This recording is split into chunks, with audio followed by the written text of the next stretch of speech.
If I look solemn and sad, sitting by the fire, it's probably because I just paid my property taxes.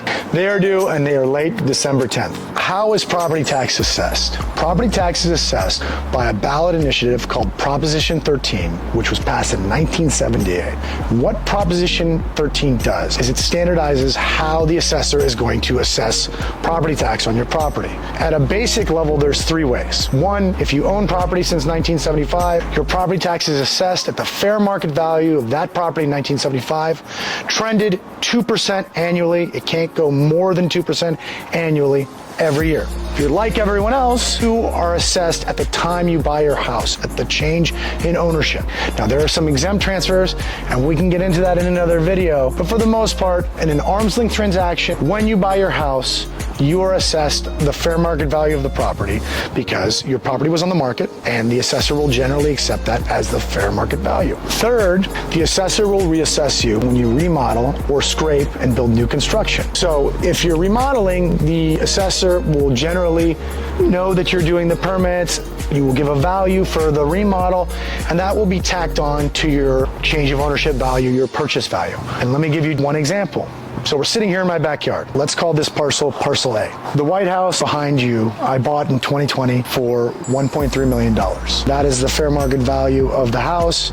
The assessor will assess me at 1.25% of $1.3 million, and my taxes will increase 2% per year thereafter.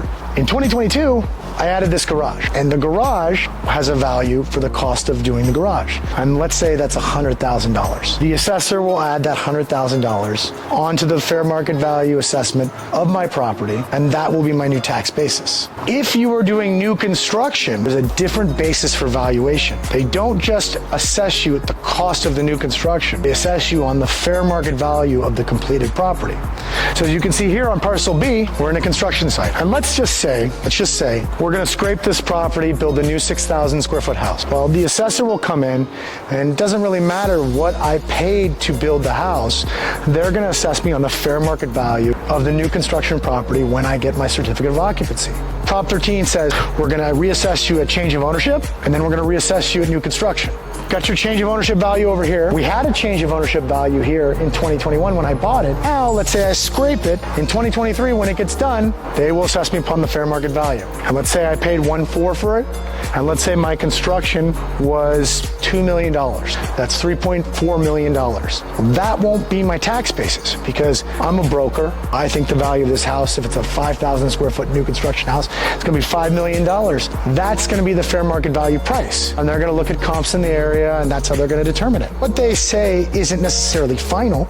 You can challenge it, and you've got to go through a process. I believe you have 60 days to challenge it once the value is assessed. If you don't challenge it, their value stands. What's important to know is with new construction, you get reassessed upon the fair market value of the improved parcel at the time the certificate of occupancy is issued. Now, one more rub. Let's go over here. So I said there's a rub, and the rub is my wife and I are not tearing this house down. We're keeping this craftsman, doing an addition, and we're totally gut remodeling it, as you can see. Because we are not scraping and doing new construction, we are not going to be assessed on the fair market value of the property, which is important because this house isn't going to be new construction. You can see that everything out here is being taken out. It's going to be a new house for the most part. But the assessor's not going to say, you are going to be reassessed at the fair market value.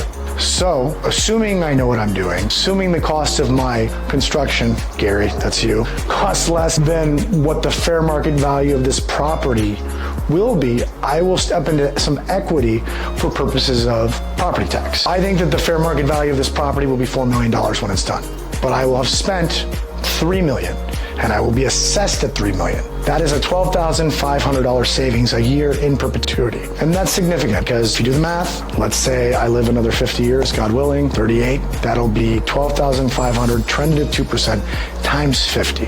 That's probably well over $700,000. I don't know if I'll live in this house for the next 50 years. I don't know what's going to happen in the next year. If you're doing long-term planning, you need to know what the effect of property tax is. It is a huge, huge part when buying property, single family, apartments, commercial, industrial, whatever. All this tax planning stuff kind of works together, or you really need to know what you're doing so that you can pay as little property taxes as you can. So stay tuned for more. Pay your real estate taxes. They're due the 10th. You do not want to pay the 10% late penalty. That's all I got.